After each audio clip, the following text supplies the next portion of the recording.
सीता का अपमान हुआ है, उस रावण का दहन हम आज तक करते हैं। लेकिन आज जिसने मां सीता का अपमान किया, उसे क्या कहेंगे आप? क्या किसी को आप यह हक देंगे कि वो मां सीता को अपमानित करे?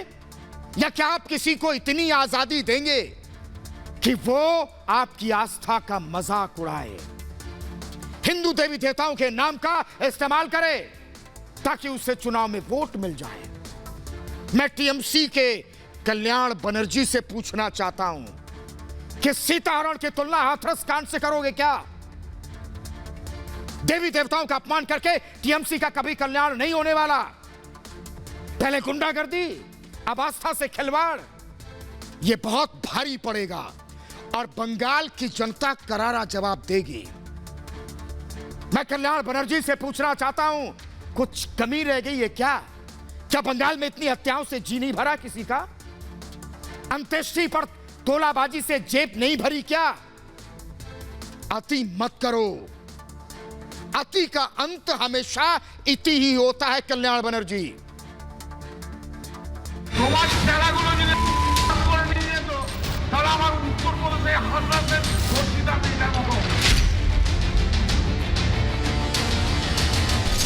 बंगाल चुनाव में रावण लीला। बोलो भाग्य ममता का बद दिमाग नेता वोट के लिए देवी देवताओं का अपमान।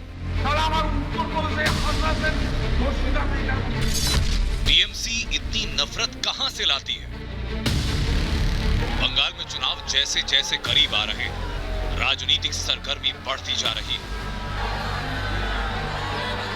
लेकिन सरगर्मी बढ़ना तो सामान्य बात है, लेकिन राजनीति का स्तर गिराकर सियासी रोटियां सेकने से पता चलता है कि मुद्दों की कमी है।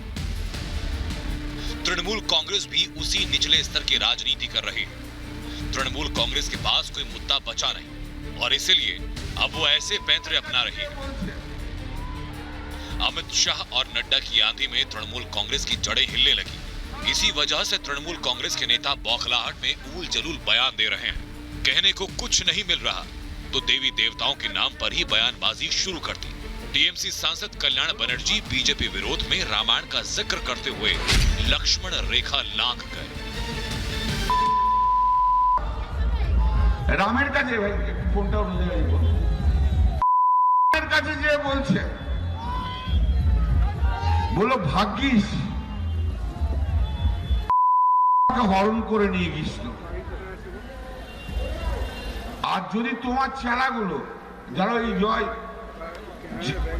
বলে হ্যাঁ লাল ফেট্টি হলুদ গেরুয়া ফেট্টি বলে বলে যদি তোমার ছেলাগুলো যদি করে নিয়ে যেত তাহলে আমার উত্তরপ্রদেশে হাথরাসের ধর্ষিতা মেয়েটার মতো অবস্থা হবে। তাহলে আমার উত্তরপ্রদেশে दीदी के नेता ने ऐसे शब्दों का इस्तेमाल किया कि हम वो आपको सुना भी नहीं सकते। इस बात से आपको समझ आ गया होगा कि किस तरह के शब्दों का इस्तेमाल कल्याण ने किया।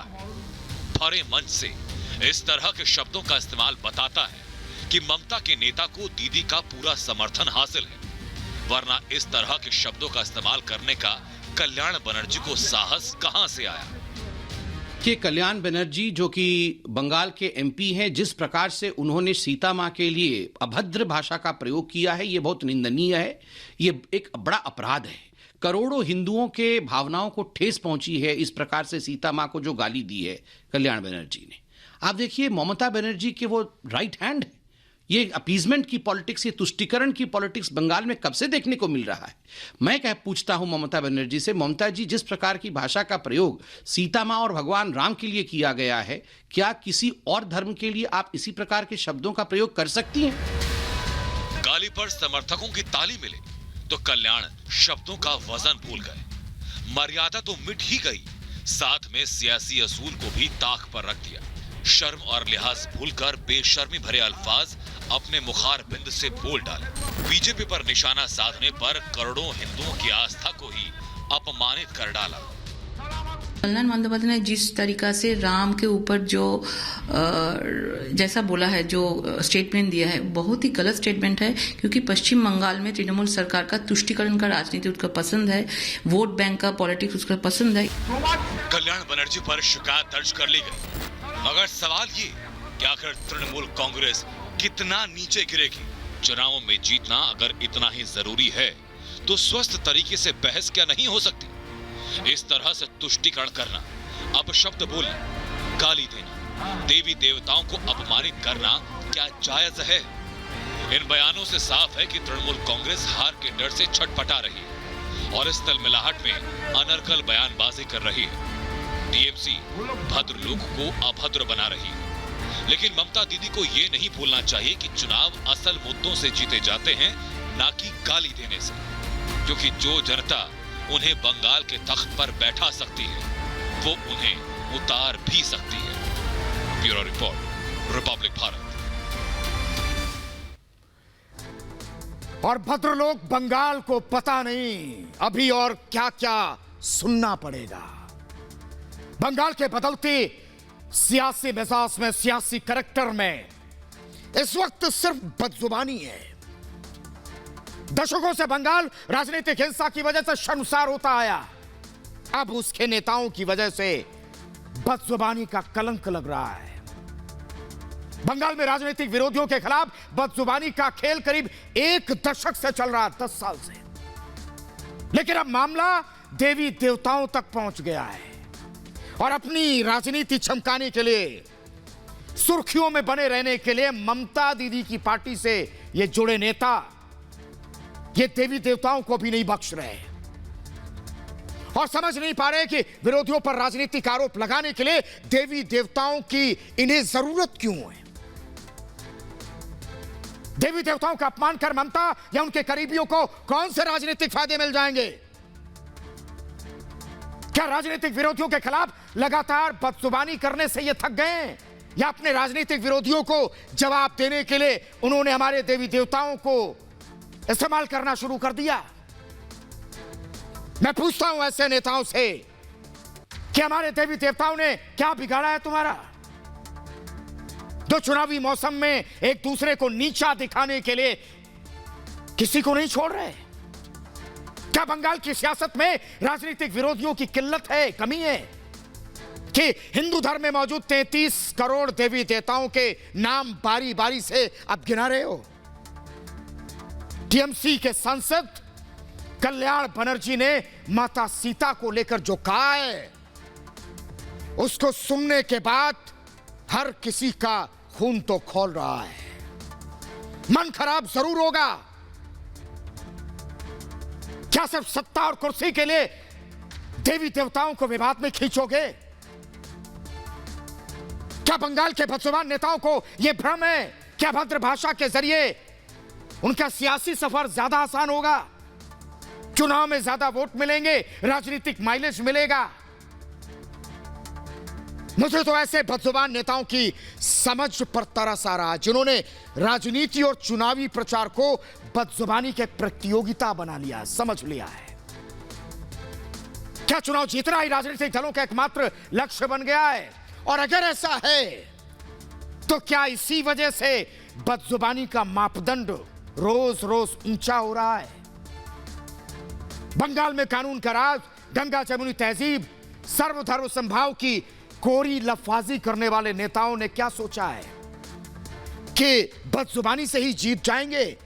जीत की एकमात्र यही कुंजी है उनके पास। लेकिन हिंदू धर्म से जुड़े देवी देवताओं को ये क्यों घसीट रहे हैं? मैं कह रहा हूं, छोड़ दो। बहुत भारी पड़ेगा ये पाप। और इस बार तो मर्यादा पुरुषोत्तम भगवान श्री राम, माता सीता की बात है। और आप लोगों की बदजुबानी को कोई नजरअंदाज नहीं करेगा। महज वोट और वोट बैंक की खातिर हमारे देवी देवताओं का अपमान करने का किसी को हक नहीं है। पश्चिम बंगाल से ये सांसद हैं कल्याण बनर्जी। मुझे पता है ये जोखिम कैसे उठाया इन्होंने। यूपी की कानून व्यवस्था को कटघरे में खड़ा करने के लिए माता सीता का नाम क्यों घसीटा? और माता सीता के लिए इस तरह की भाषा का इस्तेमाल कर पता नहीं इनका सिर शर्म से झुका नहीं, मुझे नहीं लगता, नहीं झुका नहीं होगा। लेकिन बंगाल के मतदाताओं को जरूर पछतावा हो रहा होगा कि जनप्रतिनिधि के तौर पर इनको क्यों चुना।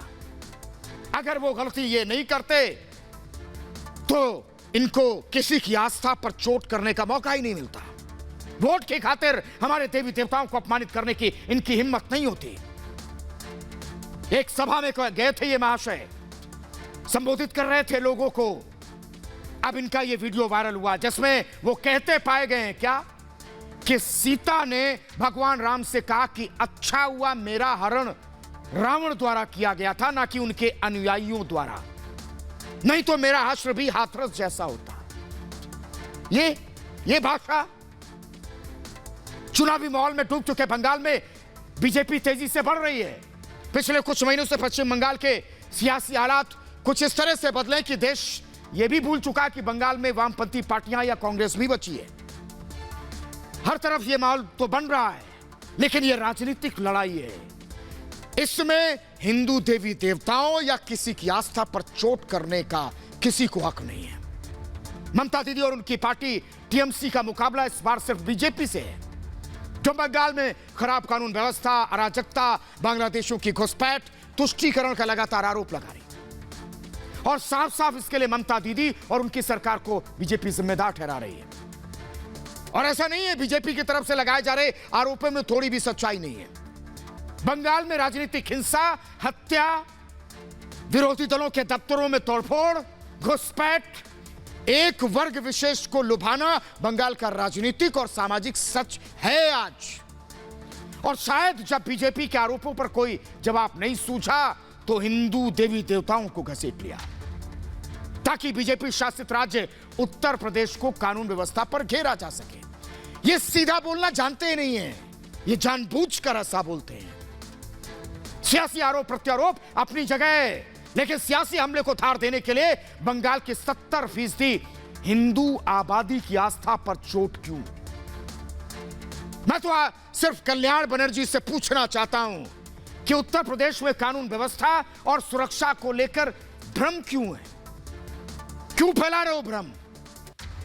जबकि एनसीआरबी यानी नेशनल क्राइम रिकॉर्ड ब्यूरो के आंकड़े ममता दीदी और करीबी नेताओं की धज्जियां उड़ा रहे हैं।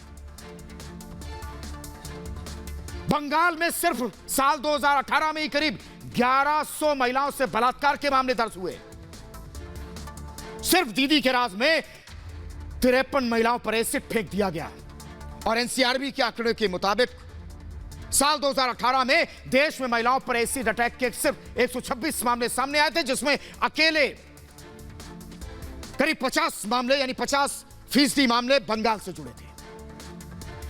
राष्ट्रीय अपराध रिकॉर्ड ब्यूरो के आंकड़ों के मुताबिक एसिड अटैक के मामले में बंगाल देश में सबसे ऊंचे पायदान पर है, टॉप पर, जबकि बलात्कार के मामले में पूरे देश में इसका नंबर 11वां है।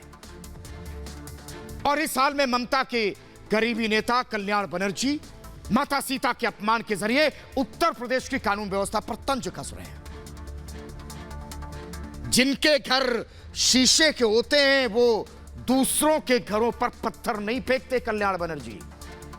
हालांकि दीदी के करीबी कल्याण बनर्जी से हमें मर्यादित भाषा की उम्मीद नहीं है, क्योंकि ममता दीदी अपने राजनीतिक विरोधियों पर निशाना साधते हुए वो खुद ही भाषा की मर्यादा भूल जाती हैं। कुछ दिन पहले ही ममता ने गृह मंत्री पर निशाना साधते हुए कहा था कि वो अक्सर बंगाल में ही होते हैं, जबकि बाकी समय उनके शब्द हम बोल नहीं सकते। दरअसल ममता ने बीजेपी अध्यक्ष जेपी नड्डा के उपनाम का कथित तौर पर मजाक उड़ा दिया था, जिस पर जेपी नड्डा ने पलटवार करते हुए कहा था कि इस तरह की भाषा ममता के संस्कार दिखाती है। लेकिन इस बार ममता के पिछलग्गू नेता कल्याण बनर्जी उनसे भी आगे निकल गए। उन्होंने बीजेपी नेताओं को घेरने के लिए माता सीता का अपमान किया। वो भी भूल गए कि उनकी अमर्यादित भाषा की वजह से देश की करीब 80% आबादी की आस्था को चोट पहुंचेगी। भूल गए कि वो उसी धरती पर खड़े होकर बदजुबानी कर रहे हैं जिसने पूरे संसार को धर्म, दर्शन, संस्कृति, कला का संदेश दिया है। लेकिन ये माने नहीं। मैं इनसे कह रहा हूं, चुनाव आते जाते रहेंगे, किसी की आस्था पर चोट करोगे तो अच्छा नहीं होगा। यहां रुकना छोटे से ब्रेक के लिए।